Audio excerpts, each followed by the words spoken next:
अस्सलाम वालेकुम। आज है 12 सितंबर 2019 और आज मैं आपसे ड्रोन का एडिटोरियल शेयर कर रहा हूँ। वो है 7 years ऑन। अब ये 7 साल बाद जो उन्वान है वो किस बात की तरफ इशारा कर रहा है? ये कर रहा है 2012 में जो है बल्दिया फैक्ट्री कराची में आग लगी थी, जिसमें 260 जो वर्कर्स थे वो ज़िंदा जल गए थे। तो ये उस वाक़े के हवाले से बात कर रहा है कि 7 साल गुजर गए हैं उसके बाद, और उस वाक़े की तरफ जो है वो तवज्जो दिला रहे हैं। On September 11, 2012, 260 trap workers were burnt or suffocated to death inside a garment factory in Baldia town, Karachi। उन्होंने कहा 11 सितंबर 2012 को क्या हुआ था, 260 अफराद जो है वो ट्रैप हो गए थे। कहाँ पे? गारमेंट फैक्ट्री ये कहाँ थी? बल्दिया टाउन कराची में। और वो ज़िंदा जल गए थे और सफोकेटेड टू डेथ, जो सांस घुटने से जो मौत हो जाती है उसको बोलते हैं सफोकेटेड टू डेथ। तो वहाँ पे वो ज़िंदा जल गए थे और बाकी जो है वो suffocated to death inside a garment factory in Baldia Town Karachi. The fire was so intense यानी कि बहुत शिद्दत ज़ाहिर कर रहा है कि जो आग थी वो इतनी शदीद थी that a number of bodies were burned beyond recognition, के बहुत ज़्यादा जो बॉडीज़ थी वो इस हद तक जल चुकी थी कि उनको शनाख्त करना मुमकिन ना था। And 17 workers were buried unidentified, और 17 जो वर्कर्स थे उनको दफना दिया गया बग़ैर शनाख्त के, क्योंकि उनकी हालत ऐसी नहीं थी कि जिन्हें शनाख्त किया जा सकता। The event is remembered as the deadliest industrial fire in Pakistan history. यानी कि इस इवेंट को याद किया जा सकता है deadliest industrial fire in Pakistan history. इतनी ये शदीद किस्म की आग थी फैक्ट्री में। The majority of the dead including 24 women were under the age of 30। उन्होंने कहा जो जिसमें मेजॉरिटी अफराद जो जिसमें इनकी मौत वाक़या हुई थी उसमें 24 ख़वातीन शामिल थी जिनकी उम्र जो थी वो 30 साल से कम थी। Many were poor migrants from other parts of the country. इनमें काफ़ी लोग वो थे गरीब लोग थे जो कि दूसरे शहर से आए थे रोज़गार के लिए यहाँ पे। The early enterprises fire brought to light the poor working conditions prevalent in the garment and textile industry। उन्होंने कहा इससे क्या चीज़ सामने आई थी? पुअर वर्किंग कंडीशंस, कि वहाँ पे किस तरह की कंडीशंस में गारमेंट फैक्ट्री में लोग काम कर रहे थे। Which is the largest exporting sector in Pakistan, earning $13 billion annually। और होना तो ये चाहिए ये एक सेक्टर पाकिस्तान को इतने पैसे कमा के दे रहा हो, वहाँ हालात बड़े अच्छे हों, लेकिन वहाँ पे क्या था, कोई इनके लिए कंडीशंस बेहतर नहीं थी। और ये उस इंडस्ट्री की बात कर रहे हैं जो कि पाकिस्तान को सालाना $13 बिलियन अर्न करके दे रही थी। The tragedy not only reflected negligence on national level but also the indifference of global buyers. उन्होंने कहा ये ट्रेजिडी जो थी वो जाहिर कर रही थी नेग्लिजेंस ना सिर्फ नेशनल लेवल पे but also indifference of global buyers. Indifference क्या होता है कि आप बिल्कुल कंसर्न ना करना। उन्होंने कहा ना पाकिस्तान में कि नेशनल लेवल पे किसी को था ख्याल के इस तरह की होनी चाहिए, ये नेग्लिजेंस जाहिर करी उनके पार्ट पे। और इसी तरह जो इंडिफरेंस ऑफ ग्लोबल बायर्स की, उन्होंने भी इस बात पे कोई तवज्जो नहीं दी कि जहाँ से वो सामान ख़रीद रहे हैं वहाँ पे कंडीशंस किस तरह की हैं वर्कर्स के लिए। और ये आगे ये बता रहे हैं कि employing over 1500 workers, the factory was supplying over 80% of its production output to German textile discount chain KIK KiK. अब इसमें क्या है, 1500 जो वर्कर्स हैं वहाँ पर काम कर रहे थे फैक्ट्री में, और ये किसको माल बना के गारमेंट बना के दे रहे थे? जर्मन हमारे पास टेक्सटाइल डिस्काउंट चेन है उसे, और 80% सप्लाई जो है वो यहाँ से जाती थी। It was not registered with Sindh labour department but, लेकिन हैरानगी की बात यह है कि ये इतने बड़े लेवल पे भी काम कर रहे थे, लेकिन इन्होंने अपनी रजिस्ट्रेशन नहीं कराई थी कि इनके साथ सिंध लेबर डिपार्टमेंट के साथ होना तो ये चाहिए था कि वो लेबर डिपार्टमेंट से रजिस्टर होते हैं, वहाँ जाके सिंध लेबर डिपार्टमेंट की इंस्पेक्शन टीम वहाँ जाके देखती है कि वहाँ पे सही काम हो रहा है कि नहीं हो रहा। लेकिन ज़ाहिर है ना उन्होंने रजिस्ट्रेशन कराई और ना इसका लेबर डिपार्टमेंट की तरफ से कोई बंदा वहाँ पे गया और इसने चेक किया कि वहाँ कंडीशन सही हैं कि नहीं। अगर वहाँ जाके चेक कर लिया जाता कंडीशन सही है कि नहीं तो हो सकता है कि बल्दिया टाउन वाला हादसा रूनुमा ना होता। लेकिन letter alone visited by any labor inspector to check its health and safety conditions। लेकिन चूँकि वहाँ जाके किसी लेबर इंस्पेक्टर जाने से इसको मुआयना नहीं किया गया था तो इसलिए ये खौफनाक हादसा, जो कि एक डेडलीस्ट हमारे पास इंडस्ट्रियल हादसा हम इसे कह सकते हैं, तो वो रूनुमा हुआ सिर्फ इस वजह से क्योंकि वो रजिस्टर नहीं था और वहाँ पे उसकी प्रॉपर चेकिंग नहीं की गई वर्किंग कंडीशंस की। Multiple theory still circulate about the actual cause of the fire. उन्होंने कहा अभी भी मुख्तलिफ थ्योरीज मतलब कि मुख्तलिफ आप क्या सराहियाँ कर सकते हैं कि क्या हुआ होगा, तो स्टिल सर्कुलेट। तो फिर भी ये बातचीत लोगों में चलती है कि एक्चुअल कॉज की असल वजह क्या होगी इस आग की। While criminal case in the court is yet to be decided. उन्होंने कहा अभी क्रिमिनल केस जो है वो कोर्ट में डिसाइड नहीं हुआ है 7 साल गुजरने के बाद भी। But reports are unanimous. Unanimous ये होता है जब जिसमें सारे लोग जो हैं वो मुतफिक हों, कोई भी मुतज़ाद राय ना पाई जाए, जिस तरह ये कह रहे हैं। बट रिपोर्ट्स आर यूनानिमस, ये जितनी भी रिपोर्ट्स थी वो यूनानिमस थी, इस बात पे वो मुत्तफिक थे that human losses could have been avoided, कि जितनी भी कीमती जानों का ज़िया हुआ वो उससे बचाया जा सकता था। Had the doors not been locked, अगर वो डोर्स जो हैं वहाँ उनको लॉक ना किया गया था। And windows not soldered shut with iron grills, और वहाँ पे खिड़कियों में क्या है वो आयरन के जो रॉड्स थे वो सोल्डर यानी कि बिल्कुल उसके साथ वो सोल्डर कर दिए गए थे। उसको ज़ाहिर है फिर वो तोड़ कर निकाल नहीं सकते थे। अब जिस टाइम पे ये आग लगी और वहाँ पे सफोकेशन हो रही थी, अगर ये ना होते बाहर जाने का ज़रिया होता, ये आयरन रॉड जो है वो उनको सोल्डर ना किया गया होता उसके साथ खिड़की के साथ, तो ये बाहर निकल सकते थे। लेकिन इन तमाम सूरत हाल की वजह से है लोग वो वहाँ पे मैसूर होके वहाँ पे ज़िंदा जल गए। There was no proper fire alarm system, वहाँ पे कोई प्रॉपर फायर अलार्म सिस्टम नहीं था, और वहाँ पे एमरजेंसी एग्जिट पॉइंट्स भी वहाँ पे कोई नहीं था, क्योंकि वहाँ पे मुआयना ही नहीं किया गया था कि वो वर्किंग कंडीशंस हैं कि नहीं है। Labour organisations along with their global partners successfully chased a German buyer. तो उन्होंने क्या किया, जर्मन जो था बायर जो इनसे सारा माल ख़रीदता था उसकी तरफ रुख किया कि वो देखें कि क्यों वो वहाँ से माल ख़रीद रहे थे जहाँ पे इस तरह की बुरी कंडीशंस थी। After 4 years of campaigning and negotiations, KIK agreed to pay long-term compensation worth 5.15 million to the victims' families। उन्होंने कहा 4 साल की बाद जो है वो कंपनी एग्री हुई कितने पैसे कंपनसेशन के तौर पे देने को, 5.15 मिलियन विक्टिम्स की फैमिलीज़ को पैसे देने पर रजामंद हो गई। The agreement sign in 2016 is the largest out of court settlement with an individual buyer in the history of industrial accidents. उन्होंने कहा ये जो 2016 में एग्रीमेंट साइन हुआ ये सबसे बड़ा आउट ऑफ कोर्ट सेटलमेंट, क्योंकि कोर्ट में उनको था कि शायद इनको इससे ज़्यादा हर्जाना देना पड़ जाए, तो उन्होंने out of court, German company ने आउट ऑफ कोर्ट सेटलमेंट की with an individual buyer in the history of industrial accidents. तो जितने भी इंडस्ट्रियल एक्सीडेंट्स होते हैं उसमें एक ये बहुत बड़ी कंपनसेशन थी। The company had earlier paid an amount of 1 million as an immediate relief distributed among the victims' families through the Sindh High Court। उन्होंने कहा इससे पहले जो है कंपनी $1 मिलियन दे चुकी थी एज ए इमीडिएट रिलीफ फौरी उसके तौर पे अजाले के तौर पे distributed among the victims families, और ये डिस्ट्रीब्यूट की गई किसके दरमियान जितनी भी विक्टिम्स की फैमिलीज थे through the Sindh High Court, Sindh High Court के थ्रू इसको तकसीम किया गया। The long-term compensation is being distributed to the heirs of the victims and survivors as monthly pension since January 2017। अब इसमें यह है कि ये लॉन्ग टर्म कंपनसेशन है वो डिस्ट्रीब्यूट की जा रही है किसमें, वर्सा हैं जो विक्टिम्स के और सर्वाइवर्स के वर्सा उन्हें के दरमियान तकसीम की जा रही है एज मंथली पेंशन के तौर पे 2017 से तकसीम की जा रही है। A multi stakeholder oversight committee governs the scheme which is being executed by the Sindh employees social security institution. और इस स्कीम को कौन एग्जीक्यूट कर रहा है, Sindh employees social security institution. The scheme has set a precedent for compensation in such industrial accidents not only in Pakistan but globally as well। उनका इस scheme ने क्या किया, एक प्रेसिडेंट सेट कर दिया। प्रेसिडेंट ये होता है कोई भी एक वाक़या हो जाए, यहाँ पे मैं आपको दिखाता हूँ। प्रेसिडेंट हमारे पास एक मिनट, प्रेसिडेंट हमारे पास होता है कोई भी हमारे पास एक उसके तौर पे हो जाए ना, जिस तरह इसमें यहाँ पे विक्टिम इनको मिला है कंपनसेशन, तो इस तरह बाद में जब भी कोई होगी बात जिस तरह मैं आपको दिखाऊं, an earlier event or action that is regarded as an example or guide to be considered in subsequent similar circumstances. अब उन्होंने कहा बाद में भी अगर कोई खुदा न खासा इस तरह का कोई वाक़या होगा तो वहाँ पे ये एक प्रेसिडेंट के तौर पे चीज़ पेश की जाएगी कि देखें वहाँ पे भी इस तरह का हादसा हुआ था और वहाँ पे कंपनी ने इतनी कंपनसेशन दी थी।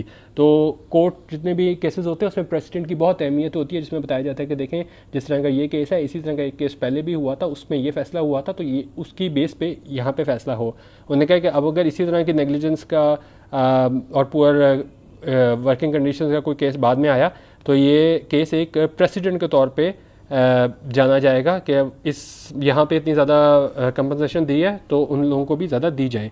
The scheme has set a precedent for compensation in such industrial accidents not only in Pakistan but globally as well. उन्होंने कहा न सिर्फ पाकिस्तान में बल्कि अगर पाकिस्तान से बाहर भी कोई इस तरह का केस आएगा तो वहाँ पर भी इसकी एग्जाम्पल जो है वो दी जाएगी कि देखें भाई वहाँ पे इतनी कंपनसेशन दी है तो यहाँ पे हमें दी जाए। The process and calculations follow the international labour organization standards under convention 121। उन्होंने कहा यहाँ पे प्रोसेस और कैलकुलेशंस जो की गई सारी कंपनसेशन वगैरह के लिए उसने किस चीज़ को फॉलो किया, international labour organization standards under convention 121, इसके तहत जो है इस सारी कैलकुलेशंस को फॉलो किया गया। The pension is on top of government and private grants extended to the victims' families soon after the accident। उनका पेंशन ये क्या थी, is on top of government, कि उसके अलावा थी जो कि गवर्नमेंट और प्राइवेट ग्रांट्स दी गई इन विक्टिम्स की फैमिलीज़ को सून आफ्टर द एक्सीडेंट। यानी वो अलहदा थी, जो जर्मन कंपनी ने दी कंपनसेशन, और जो गवर्नमेंट ने और प्राइवेट ग्रांट्स थी वो इससे अलहदा थी। On average the victims families receive ₹1.5 million as lump sum compensation. उन्होंने कहा अगर हम ऑन एवरेज की बात करें तो जो विक्टिम्स फैमिलीज थी उनको कितने हुए 1.5 million as lump sum compensation, तो तकरीबन हर एक के हिस्से में आए 1.5 million. Unfortunately, progress on improving the health and safety conditions at the workplace to prevent such accidents in the future is far from impressive। उनका लेकिन अफसोस की बात यह है कि प्रोग्रेस नहीं हुई इसमें, हेल्थ एंड सेफ्टी कंडीशंस इतना बड़ा हादसा होने के बाद भी जो है वो कोई सबक नहीं सीखा गया कि वर्किंग कंडीशंस को बेहतर बनाया जाए ताकि टू प्रिवेंट सच एक्सीडेंट्स, ताकि रोका जा सके एक्सीडेंट्स को मुस्तकबिल में। तो इस तरह की कोई भी हमें चीज़ें नज़र नहीं आती जहाँ पे कोई बेहतरी लाने की कोशिश गई हो वर्किंग कंडीशंस पे। The Sindh government not only recently notified an occupational safety and health council in August 2019 and the Sindh occupational safety and health act 2017। और उन्होंने कहा यहाँ पे इन्होंने नोटिफाइड किया है सिंध गवर्नमेंट ने occupational safety and health council इन्होंने बनाई है इन अगस्त 2019 में। और ये किसके तहत बनाई गई है, किस एक्ट के तहत बनाई गई है, under the Sindh occupational safety and health act 2017। However the situation on ground is almost the same as it was 7 years ago। उनका ये सब कुछ काउंसिल बनाना, लॉ बनाना और इसके बाद भी जो है सिचुएशन वैसी ही है जैसे 7 साल पहले थी। The labour inspection system remains abysmal. Abysmal को अगर हम देखें क्या होता है तो इसको भी हम इसको सर्च कर लेते हैं। हमारे पास एबिज़मल हमारे पास आता है एक्सट्रीमली बैड, अपॉलिंग, और ये आपको सिनोनिम्स भी नज़र आ रहे हैं, dreadful, awful, terrible, atrocious, disgraceful. तो उन्होंने कहा ये अबिज़मल है हमारे पास लेबर इंस्पेक्शन सिस्टम के वहाँ पे जाके अगर प्रॉपर सिस्टम काम कर रहा हो इंस्पेक्शन को तो वहाँ जाके इंस्पेक्ट किया जाए, कि देखा जाए कि क्या वाकई कंडीशंस बेहतर हैं भी कि नहीं। लेकिन क्या है, अब आगे इसकी वजूहत बता रहे हैं कि इतना बुरा क्यों है labour inspection system. With only around 100 inspectors to cover the entire province. उन्होंने कहा वहाँ पे सिर्फ सिंध में 100 इंस्पेक्टर्स हैं जो कि कवर करते हैं किसे, पूरे सूबे को, and it's 14 million strong work force. उन्होंने कहा 100 इंस्पेक्टर्स हैं और वो कवर कर रहे हैं किसको, 14 मिलियन स्ट्रॉन्ग वर्क फोर्स, कि 14 मिलियन यानी 1 करोड़ 40 लाख जो लोग हैं वर्क फोर्स जो काम कर रही है, उनके लिए सिर्फ 100 इंस्पेक्टर्स हैं जो जाके देख सकें कि वाकई ये 14 मिलियन लोग हैं, उनको प्रॉपर सहूलियात दी जा रही हैं सेफ्टी और हेल्थ हज़ार्ड्स के हवाले से, उनको बेहतर कंडीशंस हैं कि नहीं। There are no efforts on record to overhaul the rotten system. Overhaul हमारे पास क्या आ जाता है, ओवरऑल भी मैं आपको दिखा देता हूँ। ओवरऑल हमारे पास है, ओवरऑल हमारे पास आ जाता है, यहाँ पे हमारे पास आ जाता है थॉरो एग्जामिनेशन ऑफ मशीनरी और सिस्टम विद रिपेयर्स और चेंजेस मेड इफ़ नेसेसरी। उन्हें क्या ओवरऑल ये होता है कि हम कोई भी चेंज हम ला सकें सिस्टम में। अब उन्होंने क्या बजाय इसके कि यहाँ पे हमारे पास आ जाता है there are no efforts on record to overhaul the rotten system. उन्होंने कहा ये भी बहुत सीधा हमारे पास सिस्टम है, तो हमें कोई इसमें कोशिश नज़र नहीं आती लोगों की कि इसको बदला जा सके, ओवरहॉल किया जा सके, इस सिस्टम को चेंज किया जा सके, which is marred by allegations of corruption and incompetence. और इस पर यह इल्ज़ाम भी लगता है कि ये जो इंस्पेक्शन टीम है ये ख़ुद इजाज़त दे देती है करप्शन के, इन पे इन्होंने एलिगेशंस कहने के उन पर लगते हैं और इनकॉम्पिटेंस के, क्योंकि अगर एक प्रॉपर तरह इंस्पेक्शन हो तो इतनी बुरी कंडीशंस हो ही ना। तो लेकिन इसमें लेबर डिपार्टमेंट को भी तनकीद का निशाना बनाया गया है कि और साथ allegations of corruption and incompetence की वजह से भी है वो इजाज़त दे देती हैं ऐसी कंपनीज़ को काम करने के लिए, और इसका नुकसान किससे होता है, जो वहाँ पे काम कर रहे होते हैं। More than half the factories in Sindh remain unregistered. अब मसला क्या है कि जो एक हब है हमारे पास सिंध, हमारे इंडस्ट्रियल जोन हम उसको कह सकते हैं, तो वहाँ पे क्या है आधे से ज़्यादा जो फैक्ट्रीज़ हैं वो रजिस्टर्ड नहीं है। अब ज़ाहिर है जब वो लेबर डिपार्टमेंट से रजिस्टर्ड नहीं होंगी, उनको प्रॉपर उनकी इंस्पेक्शन नहीं होंगी और वहाँ पे वर्किंग कंडीशंस भी बेहतर नहीं होंगी। The Labour Department has been able to register only 9,800 factories with 450,000 workers. उन्होंने कहा वो सिर्फ 9,800 फैक्ट्रीज को रजिस्टर कर पाई है और जिसमें कितने वर्कर्स काम कर रहे हैं 4,50,000. This in the province that has the largest industrial base in the country. ये बिल्कुल इंडस्ट्रियल हब जो है हमारा, ये सूबा सिंध की बात हो रही है, वहाँ पे की ये सूरत हाल है. तो आप खुद अंदाज़ा लगा सकते हैं कि जहाँ दूसरे सूबों का हमारे पास क्या हाल होगा. होना तो ये चाहिए यहाँ पे सबसे ज़्यादा इस चीज़ पे तवज्जो दी जाती कि वर्कर्स हैं उनके लिए बेहतर कंडीशंस हो, लेकिन ऐसा नहीं है. Registered factories are not properly inspected. उन्होंने कहा आदि तो मतलब हमारे पास रजिस्टर ही नहीं है, और जो रजिस्टर्ड भी हैं हमारे पास उनकी प्रॉपर इंस्पेक्शन नहीं की जाती और ना उन्हें वेरीफाई किया जाता है कि वो लेबर स्टैंडर्ड्स को की कंप्लायंस यानी उसको फॉलो कर रहे हैं, रूल्स जो हैं उनको कि नहीं. The situation is same in other parts of the country. उन्होंने कहा सिंध की सूरत हाल बयान करने के बाद अब ये बात करते हैं कि अगर हम दूसरे सूबों की बात करें तो वहाँ पर भी सिचुएशन सेम है, कोई चेंज नहीं है. The Clean Clothes Campaign, a global network of trade unions and NGOs campaigning for better working conditions in the textile sector, has recorded 100 deaths at workplaces in Pakistan due to unsafe conditions since the Baldia fire. अब ये Clean Clothes Campaign थी global network of trade union and NGOs का, और वो क्या campaign कर रही थी कि बेटर वर्किंग कंडीशंस, अच्छी सहूलियात दी जाएँ किन्हें, टेक्सटाइल सेक्टर में. अब उन लोगों का ये कहना है कि 100 से ज़्यादा लोग जो हैं उनकी डेथ हुई है काम के दौरान पाकिस्तान में, और उसकी वजह क्या थी, unsafe conditions since the Baldia fire. बजाय इसके कि बल्दिया फायर से हम कुछ सीखते हैं, उसके बाद भी 7 सालों में अब तक 100 लोगों की जो है वो वफात हो चुकी हुई है. These are in addition to hundreds of minor incidents in which poor workers were injured. उन्होंने कहा ये तो 100 उन लोगों की बात हो रही है जो कि इस दुनिया से चले गए. अगर हम उन लोगों की बात करें जहाँ माइनर इंसिडेंट्स हुए पुअर वर्किंग कंडीशंस की वजह से, तो और जिसमें पुअर वर्कर्स जो गरीब वर्कर थे वो ज़ख्मी हुए, तो वो तो बिल्कुल ही केस हंड्रेड्स में चला जाता है. तो बात सिर्फ उनकी कर रहे थे 100 जो कि मर गए. The Labour Force Survey 2017-18 states that 1 out of 25 workers in Pakistan is affected by occupational health and safety risks. अब Labour Force Survey हुआ था, कब हुआ था, 2017-18 में, और वो क्या कहता है that 1 out of 25 workers in Pakistan is affected by occupational health and safety risks. के 25 में से एक जो है वर्कर पाकिस्तान में वो इसका occupational health and safety risk का शिकार है. The number is higher than many other countries in the region. अगर हम इसको बात करें, ये 1/25 इन्होंने बात की है लेबर फोर्स सर्वे ने, अगर हम अपने रीजन में ही बात करें दूसरे ममालिक की, तो ये रेशो हम पाकिस्तान में बहुत ज़्यादा है.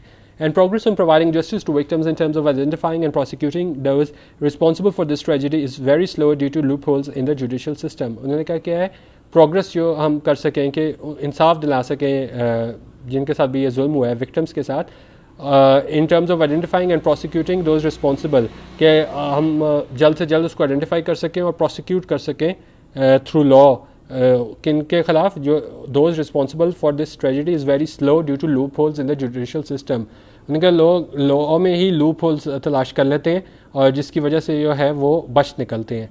और इसमें यही वजह है कि इतनी देर गुजरने के बाद भी, 7 साल गुजरने के बावजूद भी इनको इंसाफ नहीं दिया जा सका और अभी तक कोई भी सज़ा नहीं दी गई है इस केस में.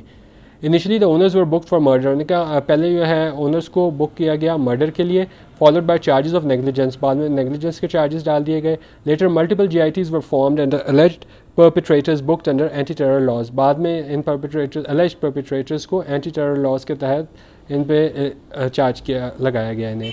However, the heirs of the victim still await justice. लेकिन इन सब ये तमाम बातें करने के बावजूद भी जो वर्सा हैं वो अभी तक इंसाफ का इंतज़ार कर रहे हैं. As no one has been sentenced to date, यानी क्योंकि अभी तक किसी को भी सज़ा नहीं हुई है इस केस में. 7 years on, 7 साल गुजरने के बावजूद भी there is still much to learn from the Baldia fire. अभी भी बहुत कुछ सीखने को बाकी है. अपार्ट फ्रॉम क्विक ट्रायल्स, उन्होंने कहा एक तो जिस तरह के देखें 7 साल में कोई इंसाफ नहीं हुआ है तो इस तरह हिसाब नहीं चलेगा.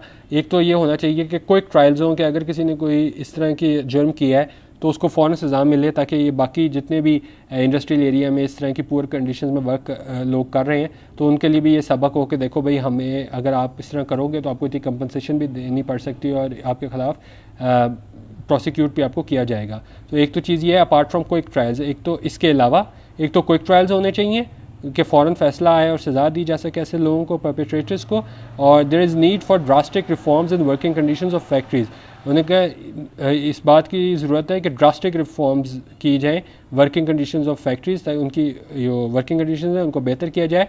इन ऑर्डर टू प्रिवेंट, क्यों बेहतर किया जाए, इन ऑर्डर टू प्रिवेंट मतलब रोका जाए, कि इन ऑर्डर टू प्रिवेंट, ताकि रोका जाए such tragedies and ensure that more lives are not lost to criminal apathy. उन्होंने कहा इस बात को ज़रूरी बनाया जाए कि हमारे पास मज़ीद जो कीमती जानों का ज़िया ना हो। तो बेसिकली ये एडिटोरियल जो था ये वर्किंग कंडीशंस के बारे में था कि हमारे यहाँ ख़ासतौर पर सिंध में इन्होंने बात की है कि वर्किंग कंडीशंस बेहतर नहीं है, और इसमें जो सोल्यूशन उन्होंने दिया है वो ये दिया है कि जी एक तो स्पीडी ट्रायल होना चाहिए, और दूसरा हमारे पास इसमें ये होना चाहिए कि रिफॉर्म्स लानी चाहिए कि वर्किंग कंडीशन ऑफ फैक्ट्रीज़ में, ताकि जिस तरह का ये बल्दिया फैक्ट्री वाला हमारे पास वाक़या हुआ है 7 साल वाला, इस तरह मुस्तकबिल में ना हो सके। तो ये था आज का एडिटोरियल। आप लोग कमेंट ज़रूर किया कीजिए, अगर नहीं भी अच्छा लगे तो आप ज़रूर किया करें। एक बंदे को वैसे होता है कि लोग पढ़ रहे हैं, तो आप जो है कमेंट अच्छा लगे बुरा लगे क्रिटिसिज्म जो है ज़रूर किया करें, कोई मसला नहीं, लेकिन अपनी राय का इज़हार ज़रूर किया करें। वीडियो देखने का बहुत शुक्रिया। अल्लाह हाफिज़।